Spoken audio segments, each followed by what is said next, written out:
وانەزانن ئەم بوونەوەرە ئەم کەونە وەکو خۆی دەمێنێتەوە. کاتێک ڕۆژی قیامەت هات، ئەو ڕۆژێک کە خوای گەورە دەفەرمێ ڕۆژێکی گەورەیە، لیەومین عەظیم، ڕۆژی قیامەت ڕۆژێکی زۆر گەورەیە. بە فەرمانی خوا ئەم شتانە ڕوودەدات کە هەندێکی باسەکەم. خوای گەورە دەفەرمێ ئیذا السەماء انشقت، ڕۆژێک دێت ئەم ئاسمانی کە ئێمە دەیبینین هەمووی شەق شەق دەبێت کە ڕۆژی قیامەت. ئاسمان لەت دەبێت، لەت. وفتحت السماء فكانت أبوابا، آسمان هەمووی کون دەبێت، دەبێتە دەرگا، هەمووی کون دەبێت. وإذا السماء كشطت، کاتێک ڕۆژێک دێت خوای گەورە دەفەرمێ ئاسمان دەپێچرێتەوە، هەر نامێنێت. ئەمە ئاسمانی دنیایە. ئەو کەسەی کە زینا دەکەی، ئەو کەسەی بەدڕەوشتی دەکەی، ئەبێ حاڵی تۆ لەو ڕۆژەدا چۆن بێ کە ئاسمان نامێنێت. ئاسمان شەق و لەت ئەبێت، پارچە پارچە دەبێت بە فەرمانی خوای گەورە. ئەوە قیامەتە. ئاسمانێک بەو گەورەی خۆیەک ئەو هەموو شتەی پێوەیە، خۆر و مانگ و ئەستێرە و هەسارەکان، ڕۆژێک دێت لەت و پارچە پارچە دەبێت بە فەرمانی خوا.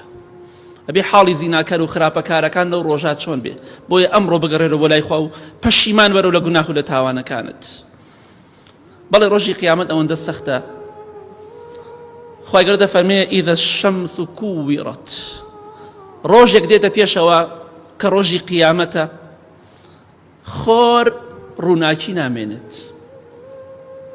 لە کار دەکەوێت بە فەرمانی خوا. چیت ئامادە کردو بۆ ئەو ڕۆژێک کە خۆر نامێنێت؟ یعنی دنیا ئاوە کاول دەبێت، وێران دەبێت. بەڵام هێشتا ئێمە لەناو قەبر داین کاتێک کە نەفخی سووری یەکەم لێ ئەدرێ. بۆیە خۆت ئامادە کە بۆ ڕۆژێک خوای گەورە ئەم دنیای وێران و کاول دەکات. ئاسمانەکان نامێنن، خۆر نامێنێت. بۆچی نامێنن؟ لەبەرەوە بە فەرمانی خوایە وەئەذینەت لڕەبیها وحقت، بە فەرمانی خوا شەق بە شەق دەبە، پارچە پارچە بە، پارچە پارچە دەبێت. وإذا الكواكب انتثرت وإذا النجوم انكدرت، نەک هەر ئاسمان و خۆر، ئەستێرەکان هەمویان دەوەرنە خوارەوە، ڕووناکییان نامێنێ، پارچە پارچە دەبن. ئەستێرەکان نامێنن چونکە ئەوانە بۆ جوانی دنیان. وەلەقەد زەیەنا السەماء الدنیا بمەصابیح، دنیا کاول بوو نابێ. ئەوش بە فەرمانی خوا ئەستێرەکانیش نامێنن چونکە ئەوانە جوانیەکن بۆ دنیا، نە خۆیان دەمێنن نە شەوق و ڕووناکییان دەمێنێت.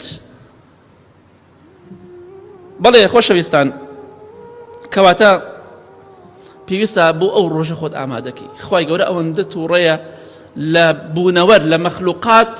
پێغەمبەری خوا فەرمێ صلی الله علیه وسلم لە ڕۆژی قیامەتە خوای گەورە ئەوەندە تووڕەیە، هیچ کاتێک ئەوەندە تووڕە نەبووە، هیچ کاتێک ئەوەندە تووڕە نابێ.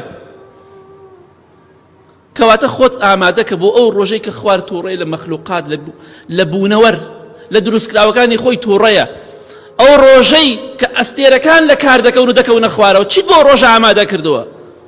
خۆشەویستی خوا صلی الله علیه وسلم پیاوێک پێی فەرموو کەی قیامەت دێ؟ فەرمی چیت بۆ قیامەت ئامادە کردووە؟